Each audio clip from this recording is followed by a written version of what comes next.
Okay, I see it is back on, which is great. So we have both of our hosts here, and I'm going to do quick introductions of them both, and then I'm going to let them take the stage. So briefly, Jordan Scheibel runs Middleway Farm near Grinnell, Iowa, where he has 2 acres of chemical-free vegetables, and he started Middleway in 2012. And Danelle Myer runs one farm near Logan, Iowa, so we're on different sides of the state here, where she also grows vegetables, and she started one farm in 2011. I'm going to spotlight them both. Hello, you two. I think you guys can start wherever you want, but I think it might make sense for everyone if we started sort of at the beginning, so to speak, of your farming operations. So maybe like how and why and where you got started and how your customer base or lack thereof was there at the beginning. Oh. Take it away. That was dumb. Jordan, do you want to go or do you want me to start? No, I can start. Okay. Yeah, so I started Middleway Farm in 2013. And prior to that, I had worked for Grinnell Heritage Farm for 3 years. And I got connected with a landowner here in Grinnell. And originally my farm was in collaboration with an artist residency called Green City Collective. So when I started out, it was my own business from the start, but I was farming alongside this artist residency, and they were providing some volunteer labor. I was providing some food and education opportunities for them. And I started out quite small. So I started with about 1/3 of an acre, and I had 14 CSA members my first year. And some of the best advice I've gotten for starting a CSA is just start with your friends and family. So then if you mess up, you don't have to deal with strangers being mad at you. So I started out quite small. And so, my initial way of starting the farm was just to kind of jump in, but to keep it pretty small. I still had a part-time job. I had other income. My first year farming, I didn't even plan to draw income from the farm. So just to kind of give an overall view of Middleway Farm, it's chemical-free, not certified vegetables, diverse vegetables, selling direct market, so primarily CSA, farmers market until this year, a little bit of wholesale, and then some buying clubs and co-ops, mainly in Grinnell and Newton, a little bit in Des Moines. At this point, I'm at about 2 acres. So started out at 1/3 of an acre, have grown slowly up to 2 acres. And I've been farming full time since December of 2015. And this coming year will be my 8th growing season. So I'll turn it over to you, Danelle. Okay, great. So I'm located outside of Logan, which is Harrison County. We are about 45 minutes from downtown Omaha, but our total county population is only about 15,000. The town we're near is about 1,400. So we're really small here, but we're close to the Omaha metro. I moved back home in late 2010 to start the farm. I was one of those farm kids who grew up, and I absolutely, even though I had a lot of responsibilities and chores and I raised cattle and that kind of thing, I didn't feel connected to it, and I didn't want to be a part of it. And so I did what I could to get away from it when I was, 18 years old. So I pursued a career in PR and marketing for about 15, 20 years, but home called me back and growing food called me back.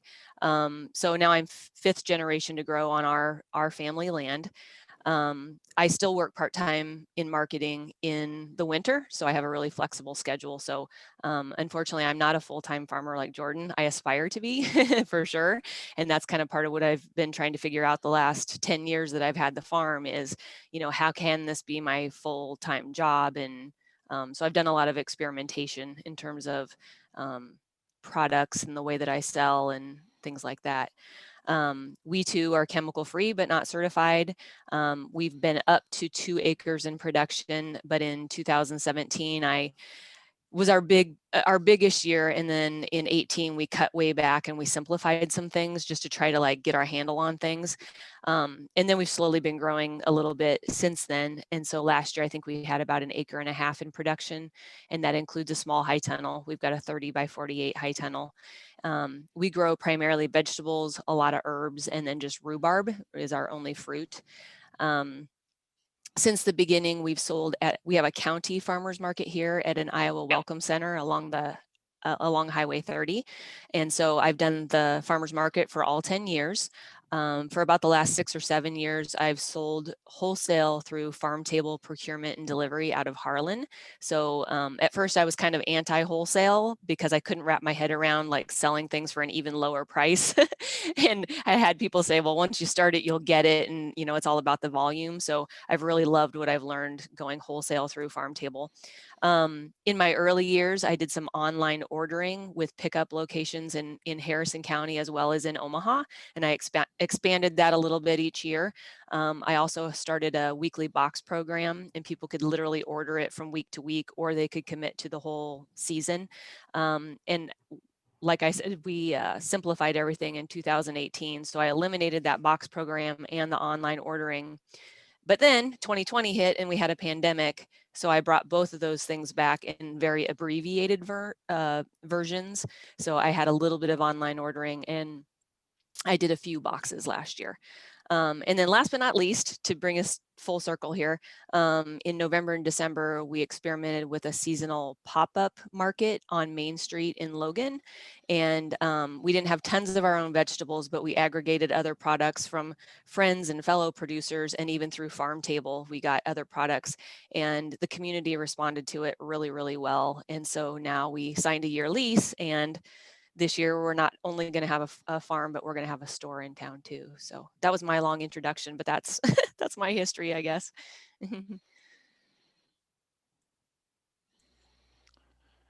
Okay, so yeah, why don't we? I've got questions for you, Danelle. I've got questions for you. I mean, and I was sort of holding a little bit back in the intro because I wanted to see where the questions would go, but yeah. So I'm curious. I mean, you've talked about this a little bit in the introduction, but I'm curious just what motivated you to start farming, and sort of what was like the first step into farming. And I think kind of a related question, which we've mentioned before, is like, what were your expectations going in? Because I kind of know how I think about farming now and how I thought about it when I started is very different. There's been a big evolution. So right. So that's like 3 questions. Sorry. I know, or 5. Well, let's go with the expectations one. Like Okay. What were your expectations when you got into farming? Well, it's funny. I joked when I was starting because, and I said, I'm starting a farm in this community, but I've done no market research. Like, I don't know if my community is going to want the type of food that I want to grow. So I guess it was kind of just I was going with my gut and more of I don't know if it's selfish, but I knew I wanted to grow food on my family's land. That's what motivated me. And I had jobs that I had really enjoyed, and I actually had a job that I loved at the time, but I just knew that wasn't where I was going to end. And I just felt like there was something about having access to my family's land that I needed to do something purposeful with that. And so through a few years, I had a lot of different ideas, but then eventually landed on growing food.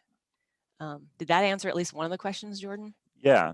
I think like the motivation of wanting to grow food, like feeling a need for that land to grow food. Yeah. Yeah. And then not having the connection when I was young. And then as I aged and through life experience, starting to feel that connection to family and land and home, and wanting to do something with that, I think. Yeah. It's interesting because my path is kind of different because I didn't grow up in Iowa. I grew up in rural Connecticut, didn't have immediate farming relatives. I grew up in a rural area that had farms, but I didn't really see them as kind of relevant or interesting. And then I came to Iowa for college, and I was kind of blown away by being in a rural, heavily farmed landscape. And also at the time that I came to Iowa was kind of local food was really gaining steam. This is like 2006 through 2010. It was kind of like local food, organic was really gaining steam. Gardening was the big thing, especially when the recession hit, everyone wanted to garden. And so I kind of rode that wave into getting into gardening initially. And then it was the fact that I started working for Grinnell Heritage Farm, which, there just happened to be a 10-acre organic vegetable farm right on the edge of Grinnell that I was able to step into and start working part-time there.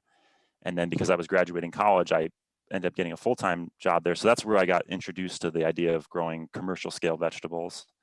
And kind of my initial motivation to start Middleway was, one, I was kind of working nonprofit jobs, And I was sort of dissatisfied with those jobs in the sense that I felt like the results weren't very tangible, or there wasn't always a lot of interest in having tangible results, or it seemed hard to measure. And what I liked about farming was it was extremely tangible. And it was like you knew when you did something well and you knew when you didn't do something well. And the feedback was very immediate and concrete, and that it wasn't amorphous and sort of like, you know, well, we got this grant and we did something, but we don't really know what effect we had. So I kind of made a decision to go in the farming direction rather than in the nonprofit direction. And the other thing about starting the farm was that there were currently 2 CSAs in Grinnell. And so Poweshiek County is a small county. It's 18,000 people. Grinnell is about 10,000 people. It's a unique town because Grinnell College is here. So there's about 1,600 students here. A lot of people live in town who are staff and faculty. So there's a degree of affluence here that maybe isn't present in other small towns. And there's also a degree of like familiarity with CSA and with that, because people have come from other places, other metros within Iowa and out of state. So they have more of a familiarity with CSA. So I was able to kind of step in and start a CSA in a way that might have been more difficult in a town that had less familiarity with that concept. But there were already 2 CSAs in Grinnell. So when I started, I wanted to do something that was unique and different from those other 2 CSAs. I thought I don't want to just replicate what they're doing. And so the big innovation that I had was I wanted to do a fully customizable CSA. And so I wanted to give people the chance to choose what they wanted to put in their share. And I kind of naively thought, like, why doesn't anyone do this? Like, why does it have to be farmer's choice, And so I still continue to do 8 years in, I still have a custom share option. And that's kind of evolved over time. I've sort of made it work for me. But that was one of my initial motivations with just starting the CSA and starting the farm, was kind of trying to fill a niche that I didn't see being filled, but at the same time realizing that the groundwork had already been laid for me by these other farms in Grinnell. Yeah. You didn't have to define what it was you're doing, explain yourself, this is what I'm doing and how and why. They Right. already knew that part. It was more about what was the product that they were going to receive. Yeah, and what what differentiated me, or was like okay, I could join this CSA or that CSA. So it was like I had to think about how to differentiate myself, but it wasn't so much about like just kind of explaining exactly what I've done a ton of explaining of what a CSA is over the years, but yeah, I really did feel like I wasn't sort of the first one out there, that there was already sort of a local food community in Grinnell that had kind of created a path for me. Yeah, and that's why I was looking forward to talking to you, because I feel like I was in the opposite situation. I think I'm still the only chemical-free vegetable grower in the county, so 10 years ago here I was the first, and the farmers market was brand new. I came in on the second year of the farmers market. So even the concept of a local farmers market was new locally, and so that was one thing I was kind of reflecting this morning, and this sounds maybe strange, but I'm sure everybody hears it over and over. Like, Facebook was my best friend, because even though I was from here and some people knew me, I had disconnected from the community for about 15, 20 years. And so, yes, I knew my family and I knew a few people that I grew up with and went to high school with, but I very much felt like an outsider coming in, even though I had a familiar last name to people. And so I used Facebook as a way to be vulnerable and to teach and to share and to have my community learn things as I was learning them, because here I was transitioning from marketing to commercial farming, and I didn't have much experience. So I had always been a backyard gardener, but then I went through a 6-month apprenticeship program at the University of California, Santa Cruz in the season of 2010. And even with that program, I didn't know what I was getting into or why I was doing it. I was just kind of like kept following my gut. So anyhow, I go through this program, I quit my job, I go through this program, and then next thing I know, I'm living in my parents' basement at the age of 39, starting a vegetable farm. And I'm like, I don't know what's going on here, but I'm just kind of following these instincts, But anyhow, back to my point, I really did use Facebook to like post a lot of pictures, explain what I was doing. And that way, I guess, I don't know, I didn't have to explain as much once I got to the market. And Jordan, originally you asked me what my expectations were, and I really did not expect Harrison County to totally get what I was doing in terms of like, I'm growing kale organically, and I'm going to grow cipollini onions, and I'm going to grow sun gold tomatoes. And it's funny, I've got a couple of anecdotes. So my very first farmer's market, I had head lettuces. That's all that I had. So I had like some butter heads and some romaines. So I'm promoting it on Facebook, and I lay all these butter heads and different head lettuces across this 6-foot table. And I have this sign, and I'm like, head lettuces. And I think it was like $2 each or something like that. And I remember a guy walking up and looking at everything on my table and saying, "Where's the lettuce?" And I was like, ooh, this is what I thought might happen, But then I also, later in the season, I bring my cipollinis and I have those on the table, and someone walks up and says, "Oh my gosh, you have cipollinis," And so I kind of got a mix of both from Harrison County. Like I didn't know what to expect, but I didn't expect much. So I was pleasantly surprised at how well received it was in terms of like, hey, people want organically grown kale, and they want cipollinis, and they do love heirloom tomatoes, and they can taste the difference. But I always kind of, from like a marketing standpoint, I thought I want to feed my community, and I want to make this food available to my immediate community. But thank goodness there are a million people down the road in Omaha, so I could always go there and market there if I needed to. And what's happened is it's been a really nice mix. I mean, when I hash out the numbers, it seems that like 50%, a lot of times it's 50% Harrison County and then 50% Omaha on my customer base. It shifts a little bit each year, but yeah. Any other questions related to that first series?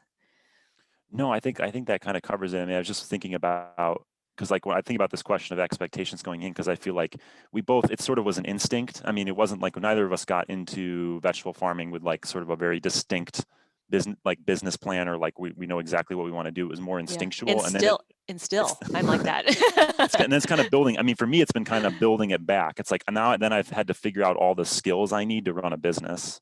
Yeah. And like I've had to like fill in the details. So it's almost like I was almost embarrassed when I started farming, because I'm like, yeah, I'm going to start a vegetable farm, and I'm like, people must think I'm an idiot. Like they can't possibly think this is going to work, Jordan, you know what I called it? I said I was afraid to use the F word to call myself a farmer, because I thought people would laugh at me for it. Yeah, absolutely. Yeah, no, and I'm sure, and it's also, there's also a gendered aspect to that too as well. Like, and it's like, it was a little bit easier for me because like people, I've seen it, especially. I mean, I've just seen that like people were more willing to sort of believe in me as a farmer and like sort of take me as a voice of authority because I'm, male. And then I've had a lot of female farmer friends where like they had a much harder time being taken seriously. Because there's just sort of like, oh, well, no, you can't really be a farmer. You can't really know what you're talking about. Yeah. Yep. Yes, so it took a while to sort of get over that and to develop some confidence about what I was doing. And I mean, I think that's also just goes into questions about how do you build a customer base too, and that it just took a long time. It was a slow process. When I worked for Grinnell Heritage, I did the farmers markets for them. So I did their Des Moines market once, which was an amazing experience to sell at the Des Moines market. It was busy from 7 to noon. There never was a lull in the customers, right? Which is not That's like what fun. the Grinnell farmers market is like. Yeah, it was fun and exhausting. But I did the Iowa City market consistently. I was actually their Iowa City market person for about 2 years. And so I got to really know what like a different, Iowa City is a different town from Grinnell. It's larger. Has a university there. There's much more of a food culture. And so I got to kind of know what that was like. And then, when I started my farm, I was just selling in Grinnell. And so I kind of could see the differences between sort of a metro market and a rural market. But I had similar experiences to you where I would put things out on the table and people would be like, what is that? And then I'd explain it to them and then they'd walk away and not buy it. But then on the other hand, I'd put things out on the table and people go, I can't believe you have this. Yes, so it kind of cut both ways. Because you had customers coming from places that like, they were familiar with cipollini onions, and you were the absolutely only, like, for example, you're the only organic grower. You're probably the only person, growing sort of not the sort of standard vegetables that you become suddenly the person with all the interesting vegetables, and you kind of have a niche. Whereas if I'm selling cipollini onions in Iowa City, well, 5 other farms have that. So it's like, it's sort of easier to establish a niche in a small town for that reason, but you're working with a smaller customer base. So it's like, you can't as instantaneously like build up a business, but you can establish sort of a reputation. Yeah. And it's funny, this reminds me of, I also like to say that either, and I don't know if this is small town or this is just any vegetable grower, but you have people who look at you and think, well, anybody can grow a tomato in their backyard. Like, what you're doing is not special. I don't know why you think you're special and why you think you can have a business selling tomatoes. And then you go to the other end of the spectrum and people are asking you in, I don't have a heated greenhouse. So people in January are asking you if you have fresh basil, and or, it's 20 below outside, but they're asking if you have something growing in your field. And I always say, then they think you're a magician. So it's either there's nothing special about you, or they think you're a magician and can grow anything in any way in any condition. But those are the extremes. But it kind of cracks me up because you get it across that whole spectrum of how people see your profession or whatever. Yeah. Something true. else. And I think, like, one thing we did is, I am new to the metro. We retired and moved to Des Moines. We bought 10 acres in town for an urban farm. I'd owned over 800 acres of farm ground before, but it's all leased for commodity. I just did the conservation practices to help restore soils. But I went to the schools and started tilling school gardens for Tammy Stotts at Idolls. That introduced me to a huge customer base. But I also cultivated the STEM practices to design classroom outcomes. So at one of the STEM programs now is a seed saving, seed sharing library for the school. And that helps introduce the heirlooms and the biodiversity and learning more about the food sovereignty situation, seed sovereignty. Hey, Ray. Yes. Yeah, thanks so much for sharing. I really appreciate it. I'm gonna throw it back to Danelle and Jordan and let them talk with each other for a little bit longer, about maybe 10 more minutes, and then let's open it up to more larger questions and comments. And feel free to come back to that point and share more about what's worked for you, because I think it'll be really interesting. But I would just like you to hold on to the rest of that thought for another 10, maybe 15 minutes or so, if that sounds okay. Thank you very much. Yeah. Thanks, Ray. Jordan, can I check my list and ask you some questions? Please, Let's see. What are your customers' favorite things about you, your farm, and your produce? What do you hear? That's a good question. Yeah, I try to do surveys every year with my CSA customers, and one of the questions I ask is what do you value most about the farm? And it's interesting to see what people say, but I think sort of changing the wording of your question by making it terms of value, but I think what people value most about me is one, that I'm chemical free and that it is difficult to access organic and chemical free food in Grinnell in particular. It's not the same as like a Des Moines or an Iowa City or an Omaha necessarily. And so I do have, I'm kind of unique in that way. People really, also being in a small town, people like supporting a young person, like living here and raising a family here. That's important to a lot of people. And so they like my vegetables, but also they really like supporting me personally. Like the fact that I can stay here and live here and be involved in the community. And then I think I write a newsletter every week for my CSA, and that's become a really important part of my customer communication. So kind of social media and the newsletter. And I spend a lot of time on the newsletter, and I spend a lot of time on, talking about what's in the share and recipes and photos and stuff, but I also write a reflection every week. And some of them are bona fide essays, and it's sort of, I'll look back on them and I'm like, how could anyone read this? It's so long. But I constantly get feedback every year that people actually read those essays and they really like them, and they really like my perspective on farming and the seasons, and even more commentary on even politics and other things, and trying to weave that into farming and talk about agriculture as politically. Right. And also like the difficulties in the economics of farming. And so those are kind of the big things that I've seen have been of value to my customers. And I think of course, like I get a lot of comments about, consistently about the storage ability of vegetables, that's very different from vegetables that you buy in the store, the flavor and the storage. and that makes them substantially different from what they can find elsewhere, and that's really important to people. Yeah. That's interesting, because I was going to ask you about politics too. So thanks for bringing that up, because I was going to Yeah. say, how do you navigate political views as a business owner when really your business is a political statement? You know, and I Yeah. find that I'm always kind of like finding my way through that all of the time, and sometimes I just say, you know what, just has to be behavior. I don't have to say things. I just am in the world in a certain way with a certain type of business, and people see that and they respond to that. And sometimes you don't even need to put things into words. Sometimes you don't need to put things into words. Yeah. Yeah, no, I think, well, I think even saying that, like having a farm business is a political statement, I think some people don't see that at all. And so that's, I think, has been a big thing for me, is kind of insisting to people that, like, yes, this is political, like farming and, local food, the whole idea of local food, and like these things they're actually political, and they're not, I'm not like inserting politics into them. I'm just sort of like pulling away the veil, so to speak, of like showing. Yeah.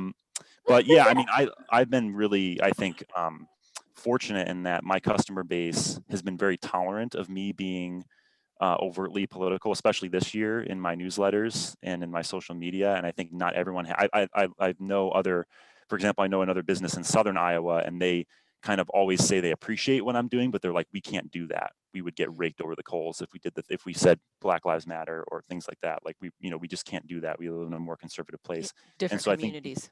different, yeah. And so that's part of, I mean, and that's more typical of a rural place. I'd say it's typically going to be probably more politically conservative.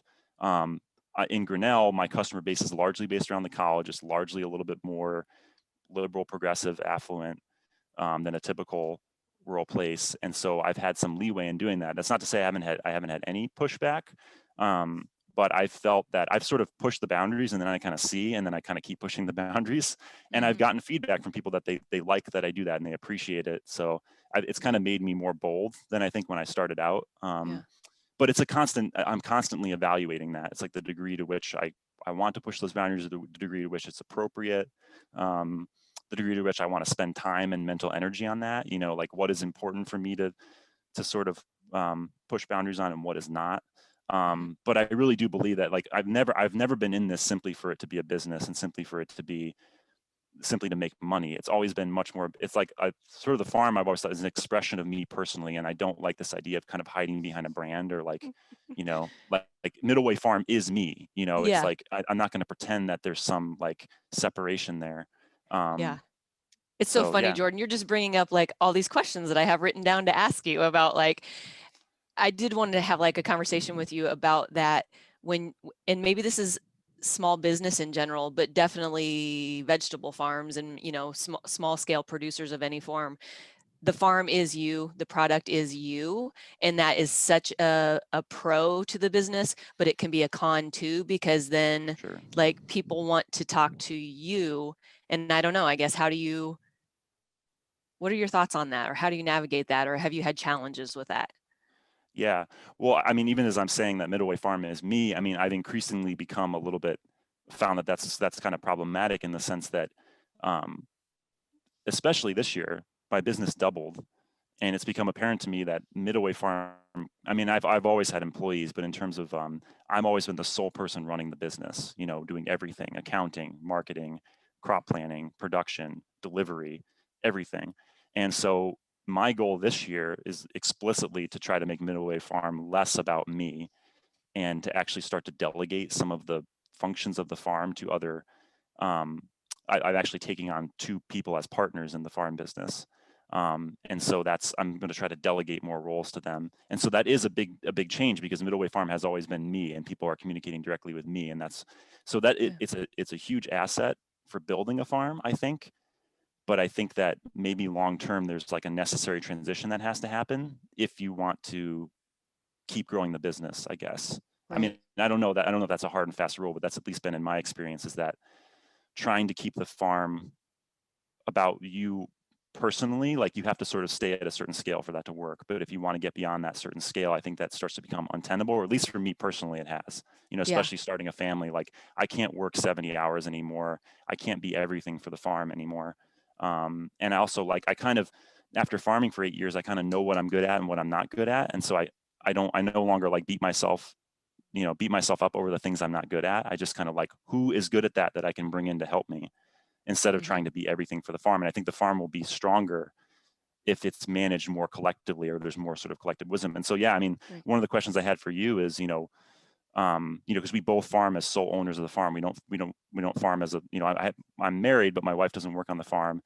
So I'm kind of curious, like, how is that going for you? And like, what is the role that employees have played in your farm?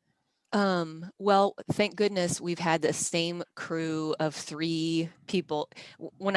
In the early years, I relied on high school students, and then it evolved into more like people my age. And so I've had the same 3 people working part-time the last like 5 years. And so we now have this core in this culture. And it's kind of interesting because it was very unintentional. And all of a sudden I'm like, oh my gosh, we're a family now. And it all happened because of this farm and working together to grow these vegetables. And we still have some high schoolers who work and this and that, but we have the same core. And I don't know, to answer your question, I try to step back and make it about like we and they, and this is what Kim did today, this is what Christy did today, because I mean, the reality is there's no way that this would be pulled off with one person. And you have to communicate that to your community. If there are people who are seeing only you, they need to understand that it takes a village to pull it off. Yeah. And so I guess I'm just always trying to give credit where credit is due. But still, I've always been the face and the marketer, because I've always been the one to do the farmer's market. So now we're at a crossroads, and my partner Scott has always helped with the farm, but again, behind the scenes, not getting like fair credit. But now we have the store. And so this is our crossroads of he and I are both at the store when it's open.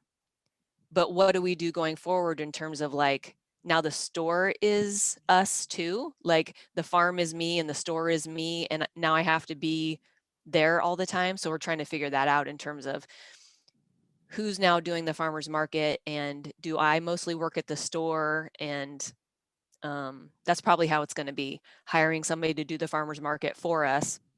And then Scott and I will be at the store when we're open, because we have limited hours. It's not like we're open every day, but we'll weave it into running a farm and then being open a couple of like afternoons a week or whatever.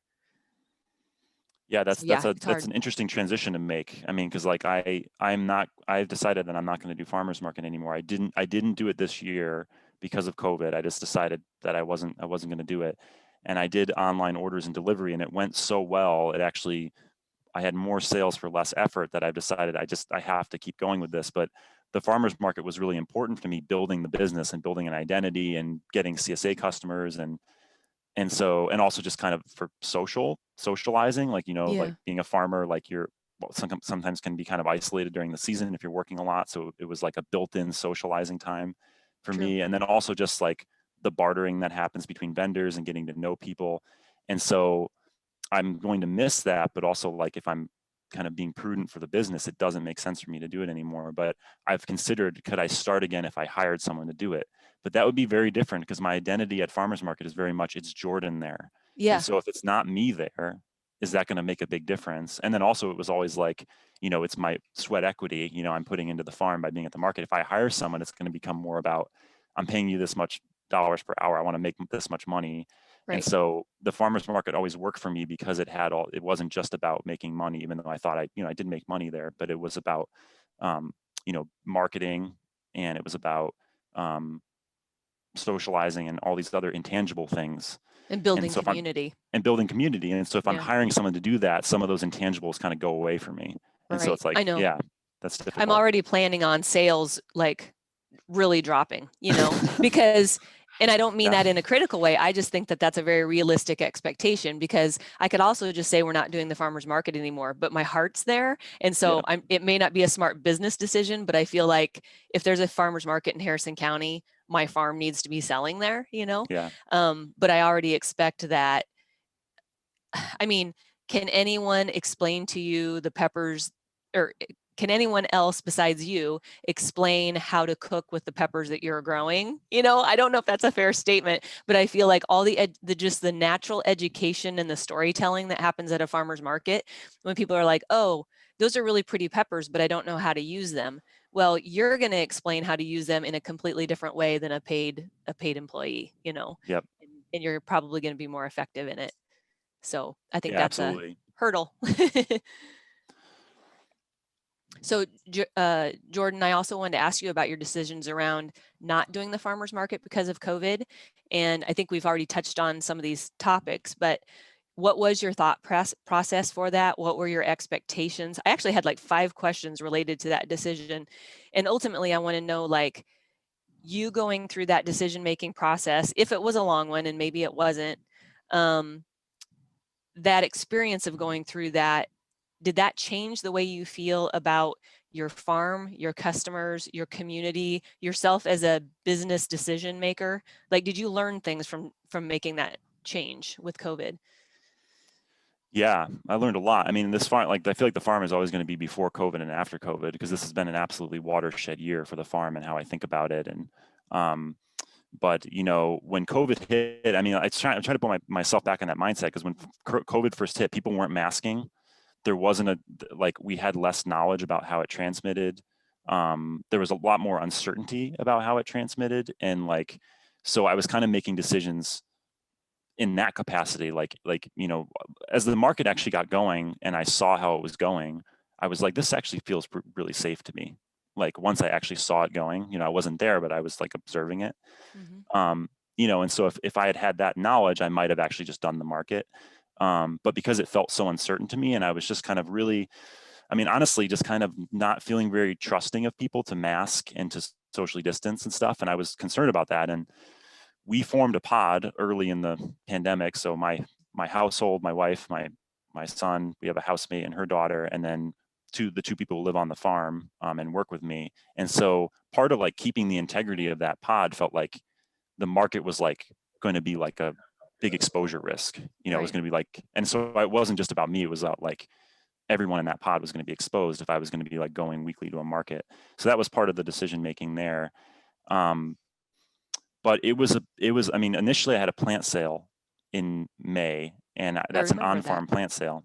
And so I had to figure out what I was going to do with that. And I decided just to not do it. Again, it was kind of this thing where it was like, in retrospect, yes, I think we can do that safely. We are going to do an on-farm plant sale this year, and we'll actually allow people to be on the farm. But just I have so much of a better idea about how you handle that than I did at the time. So for me, it was like, we just can't have anyone on the farm at all. And so we need to do all home delivery. And so we built out an online ordering system on my Wix website pretty fast, and sold through that, and had just, you know, doubled our sales, and, you know, did like 100 home deliveries of plants in Grinnell.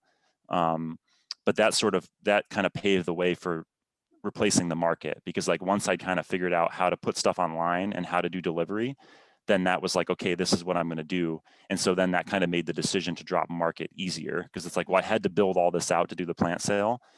Then so let's just keep doing it. I can just keep doing it. Yeah. And so that's kind of how that worked, and that decision making happened. And, you know, honestly, once I stopped doing market, it was kind of a big relief, because, you know, there's a lot of things I liked about market, but there was some things I didn't. It was, you know, sometimes it felt like a lot of effort for not a lot of return. It was this kind of set time every week where I had to be somewhere and like had to be doing something. And once I started doing delivery, I had more flexibility. I was able to set my hours a little bit more. And I really liked that flexibility, and I really liked not having to be so routinized about going to market every week. And so the longer I didn't do market, the more I actually kind of enjoyed not having that. It was better for your life. I think so. Yeah, it was kind of better for my life. You know, even though I've said there's all these things I liked about market, but it's always been a little bit ambivalent for me. So, yeah. So and that kind of confirmed that it wasn't just that the sales went up and that I felt like I was getting more sales for less effort. It was also that like I as quality of life, I felt like it was better for me quality, because it was like we'd have a 98-degree day, and I'd be like, I can just sit in my air-conditioned van and do deliveries. Right. You know, and like just having to go to market under any conditions. And we have an afternoon market too. I don't know when yours is, but it's on the afternoon. It's afternoon, yeah. Yeah, and that's tough. Like morning markets, I feel like work better for produce, just in the sense of like quality of produce and stuff. But Yep. so yeah, just not having to be outside like on concrete in the middle of the afternoon in the summer was a big thing for me. Yeah. Yeah. I'm hoping the store will be open a regular schedule, so I'll still have to be at a certain place at a certain time, but I'm still hoping that it'll be less physical and less Yeah. less of an experience with the elements where it's like, okay, I'll haul a few things to town and take them to the store, and then it's more of being in the building. So I hope that makes it easier. Yeah, absolutely. I physically. mean, that was a big thing with market, was just it's like you're building a store and taking down a store every week. It was Yes. like very physical, to Yeah. actually do that, and Yeah. and yeah, if you have a physical store, it's like you've eliminated all of this, setup and takedown. Yeah. Yeah, it was funny when we were building out the store in November, I kind of threw this store together really fast, and I was like, how did I know how to do that? And I'm like, oh, it's basically a farmer's market display on steroids, like, so it's Yeah, like, like well, you no already know wonder. how to do that. Right. Can I ask a question that's come in from the audience, Sure. which is about pricing? So can you guys talk a little bit about your pricing decisions, and if you have people that are, sort of like guffaw that they think it's like too expensive, or, how do you price to make sure that you don't end up taking a lot of stuff home, and those sorts of decisions with your customer base? Yeah, I'll go Jordan first Go ahead. if that's all right. I probably started a little low here and there in the beginning, but just slowly raised my prices wherever I needed to. And what I do is I compare to prices in Omaha, and I have friends who shop the farmers markets in Omaha, and literally on harvest morning, if it's a new product, like, oh, I've never done quart containers of Japanese eggplant before, and I have no idea how to price this, I will take a picture and send it to a friend in Omaha and say, hey, what do you see this going for at the farmer's market down there? And so I just try to be in line with or even honestly slightly below like what somebody could get something for at Hy-Vee or at the farmer's market in Omaha, because I think you're getting a comparable quality product, but then there's also this convenience. And I feel like in a rural area, there is nothing wrong with building kind of a convenience fee into your price, because now you don't have to drive to Iowa City, or you don't have to drive to Des Moines, or you don't have to drive to Omaha, and it's local. So it's like all these layers of value in terms of like chemical free, locally grown, convenience. And so that's how I do my pricing. I think, well, if somebody commutes to Omaha every day, and they stop at Hy-Vee and they're going to buy beets, what are they paying for them there?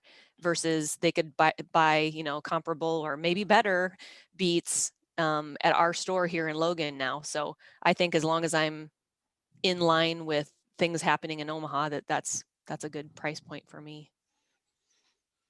Yeah, that's pretty similar to the way I've thought. And like, I've had experience in the metro market, so I sort of know what the price points are there.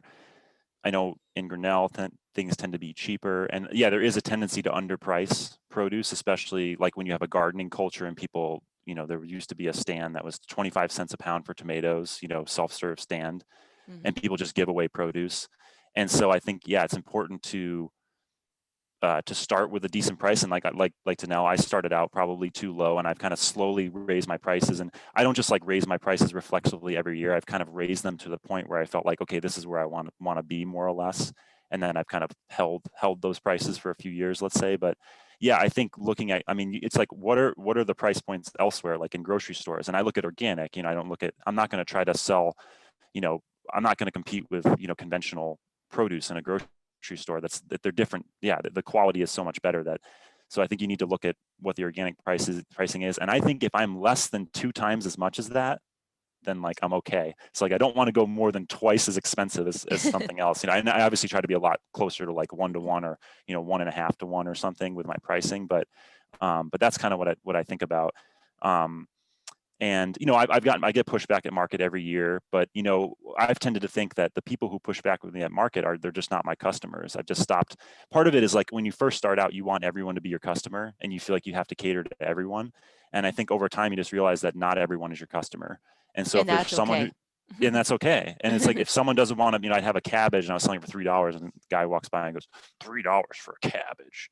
Yeah. And then someone else goes, oh, great, and buys it. So it's like, you don't have to satisfy everyone. And so I think it's important to yeah, it's important to kind of hold the line on pricing, you know, and the part of that is, you know, understanding your costs. And like probably Danelle, you didn't do this either, but it's not like I did an enterprise budget for everything to figure out what my pricing was. No. But, you know, but over time you start to like, you know, you have little rules of thumb about efficiency. And so like when I'm harvesting in the field, I have some rules of thumb about like how much can we pick, pack, and wash per hour, you know, and then what is my pricing? And so I think if I price it at this, how much am I making? If I price it at this, how much per hour are we doing? And that gives me a sense of like, are my prices in line with our efficiency on the farm? Are they way out of whack? You know, so yeah.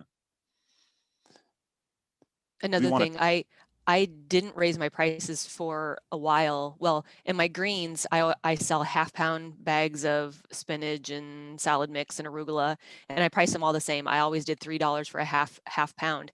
And 2 years ago, I was like, I've never raised that price, and it's actually worth more. And I hemmed and hawed, and oh my gosh, what if I raise my price? And I worried over it, and I increased it to 4, and I just did it. And I didn't say anything. I didn't announce it to the world. And then afterwards, I asked some of my close customers who buy greens, I'm like, so what do you think about me charging $4 instead of 3? And they're like, didn't know it changed. So yeah, it's like you I think, agonized over it. And yes, yeah, I think we all worry about prices a lot more than customers do. And it's funny, if you ask somebody, you know, how much are you paying for beets at Hy-Vee or whatever, they have no idea. They're just, they got off work, they ran to Hy-Vee, they got to feed their kids, and they're just filling their cart. Like, I don't think most people, and I don't want to say everybody, but a lot of people don't pay attention to price like we think that maybe they do.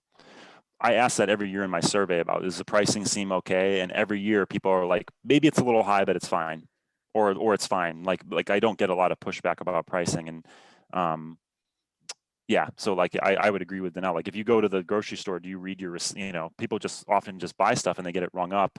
And, you know, at a farmer, it's like at the farmer's market it's funny because like at a farmer's market, people expect extremely high quality and low prices. And it's like the opposite at grocery stores where they basically like, they'll look at grocery store produce and they'll buy a shriveled up pepper for like $4 a pound and not even notice. But then at market, it's like, it's flipped around and like the expectations get so much higher. So it's a little bit of the sort of the atmosphere of a farmer's market, is it creates kind of a little bit of weirdness about that. But, you know, I found selling online, it's also same thing. Like there's sort of a psychology to people buying stuff where like when they're buying at market and they're physically buying stuff, they buy less, and they're, you know, and when people buy online, they tend to buy more. And so that's something I've seen this year, is that people are more willing to like purchase more produce. There's less of a barrier than when you're physically having to like fill up a basket or a cart with it. And also, Jordan, it might be credit card too, because like when I do online ordering, you have to pay with a credit card, and we've noticed that at the store too, where, and obviously we have a lot more diversity in our products at the store versus me standing at the farmer's market only selling vegetables. But you know, at the farmer's market, a lot of times it's a $12 transaction. But then now at the store, because we have so much and we have maple syrup and other things, it's like I have a lot of $37 transactions and $50 transactions. And so the credit card is being used more, but I think the credit card is also a vehicle to people spending more. Yeah, that's absolutely true. Yeah. I was wondering if we could, there's a couple questions that have come in that we could. Yeah. I don't know if you guys have anything in particular you saw that you want to comment on, but there's stuff about size. So, you know, people that are trying to, you know, maybe get bigger or grow vegetables for like larger wholesale and sort of struggles with that. I know size is always an issue. There's also a question about size of farmers markets. So like, when do you choose to go to a big city versus a small town? And then there's also a question about how do you choose what to grow in your first couple of years when you don't really know what your customer base is going to want to buy yet. Yeah. So whatever you want to go for with those. Well, I'll talk about the size of market. So our market, we have a country market. It's not even in a town. It's along the highway. It's a destination farmers market. So people are coming to actually buy things. It's not like, oh, I'm getting up on Saturday morning and walking my dog and grabbing a cup of coffee and looking at the booths, you know.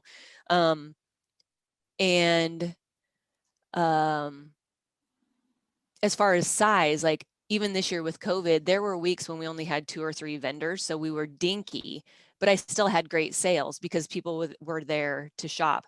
So I think the size of market doesn't matter. It's about the reputation you're building with the customers at that market.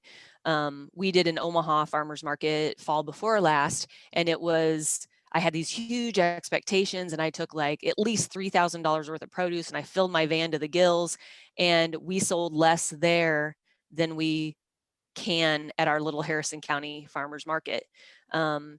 Now I didn't have the reputation at that big market. So I'm like, well, there's potential here, but I can't just say that I can show up in Omaha and sell a lot more than selling in small town Iowa. So size wise, I think it has to deal with, you make a decision on what market do you want to go to? At what market can you fill a niche? Like, oh, we specialize in Asian greens and there's no one selling them here. And so then that's going to be our niche. And then you build that reputation and you get your product out there. So I don't think necessarily the size of the market matters. It's what you do with it, in terms of your niche. Yeah, I think I had relatively good success with Grinnell, which I would call a smaller market, although it's unique in some ways. And I did do Cedar Rapids for a year, and I sold less per hour. I sold more gross, but I'd sold less per hour than I did in Grinnell. And it was kind of one of these things where it's like, I'm going to have to stay here for a few years and build up a reputation. But I don't like getting up at 4 a.m. to drive to Cedar Rapids, so I think I'm just not going to do it. Yep. But I mean, I honestly, like, my honest opinion is that I think the sort of proliferation of farmers markets is not a good thing. Like, I think it tends to fracture customer bases, and you have lots of markets with fewer vendors and fewer customers. And it's like everyone wants a farmers market, but they're not really thinking about the economics of that. So I tend to think that that's sort of, because people are always asking me to come to markets, and I just say no. And I basically just committed to doing the Grinnell one only. And part of that is a staffing issue. Like, if I'm doing the production, the accounting, the delivery, I'm not going to do more than one market a week. That's just, I know that personally. I know other farms are much more focused on, they'll do tons of markets per week, but I just, it's not feasible for me to like prepare for that many markets. So, I mean, yeah, if you can find it, like Danelle said, you can find a small market that you're willing to invest in, like it's close by, you have good connections to it, and people come there to shop. It's a huge difference. Like, there's some markets where people come to just look around, and it's maybe a lot of craft vendors. It's sort of a different feel. And then there's some places where people come to shop, and they come rain or shine. And that's kind of how I feel about Grinnell. There's the people who come to shop, and it makes it a good market. Versus other markets, it's just much harder to. And also, I just think with a lot of small town markets, there's just a ceiling to how much you can do. There's a real, like, you can't. That's kind of what I found in Grinnell, was like there was very much like a hard and fast ceiling where there just was not enough foot traffic for me to gross over a certain amount of money. That's true. And so I had kind of accepted that, but then when I started doing online sales and delivery, I realized there's way less of that. Like, the ceiling was much higher for that. The ceiling was more what was my capacity to do deliveries than it was, just physically how many people were coming through the market. And Jordan, I think the difference on that is the convenience. So it's not demand, because what we're seeing at the store is there are people coming to the store who have never been to the farmer's market. And that's because of their work schedule, their life schedule, whatever. It's a convenience thing. And they're like, I want this product, but it doesn't fit into my life. But yet coming to our store on a Saturday morning does fit into their life. So I think you doing deliveries is just so much easier for the customer and making it more readily available for them. Probably. Yeah, I mean, what I found this year was, I had kind of two ways people could buy produce from me. They could buy at the farmer's market, which was open 3 hours a week, 24 weeks a year, one day, so it was like you had to hit that 3-hour window in a certain, for a certain number of weeks a year, and you had to physically go there. And then I had my CSA where you had to pay at least $200 up front, and then you had to go pick up your share somewhere. And so that, like, actually that's kind of like, you can go to the grocery store from, like, our grocery stores are open like 6 a.m. to 10 p.m. every day. Like, so I was kind of asking people to jump through hoops to get my produce. And so what I found with the online delivery and the online ordering and the home delivery is suddenly I lowered all the barriers to people getting my produce. And suddenly all these people who I'd kind of been like, why don't these people buy from me? Like just people I knew in Grinnell, all of a sudden they became great customers, because it's simply, I just realized that I had lowered the barriers enough that I was kind of discovering a whole new base of customers that I hadn't had before, people who couldn't make it to market and didn't want to do a CSA. So, yeah. If you answer some of these other questions. You talk about finding your initial customers, or what were you thinking to know? No, I was going to say, what do you grow the first year? And I mean, for me, it's just like, I grew the things that I had learned about and that I knew and that I thought were special and that I thought tasted amazing, because that's what my number one marketing message always is like, this tastes amazing. Like, I want people to have a positive experience when they consume the food. And so I just think about what tastes good and what do I get excited to grow and what do I get excited to tell people about. So I think that's very personal. and of course, yes, you want your community to want to buy it, but I think it's also in how you explain to them how to use this vegetable too. Yeah, I think that's, especially if you're doing market, I mean, it's things that you like to grow and that you feel passionate about, because then you can actually explain to people and get them to buy them. But I mean, part of it is ease of growing. So I think it's like, you probably don't want to try to grow things that are really difficult to grow. So things that are like pretty reliable, things like, head lettuce and radishes and things that like, you can produce pretty reliably if you have some experience. So you don't want to go out on a limb and try to grow a lot of difficult crops. And then just familiarity, I think, is important. Like, you don't want to go too much out on a limb trying to grow things that people aren't familiar with. Someone made a comment that they don't sell as much of the sort of common items because a lot of people have gardens, and so they sell better with some of the less common items. And I think that's true to an extent, but at least what I found is that, yes, a lot of people are at least in my context, a lot of people are gardening, but part of being with farming is that if you can do things out of season, or you can expand the seasons, like a lot of gardeners, they only grow during a pretty narrow window of time. So if you can grow those common items outside of the seasons that gardeners grow them, you can kind of clean up. Like if you can have storage crops in the off season, or you can have earlier tomatoes with a high tunnel, you can grow those things that you think, oh, everyone grows those and has those, but they only have them like June through August. So that's one strategy to sort of break in, is to try to do things that home gardeners won't do, where you can expand things that you can do on a commercial scale that people wouldn't do in their backyard. I hate to cut us off because you guys have been so wonderful and this has been so informative, but we are at the top of our hour. And so I want to give everyone their 10 minutes before the next slate of sessions start at 11:10 a.m. But thank you everyone for joining us, and a big, big thank you to Jordan and Danelle. This has been super informative. I have learned a lot, and I think everyone else has too. So thank you so much for being willing to share and talk with each other and learn from each other. It's been really, really wonderful.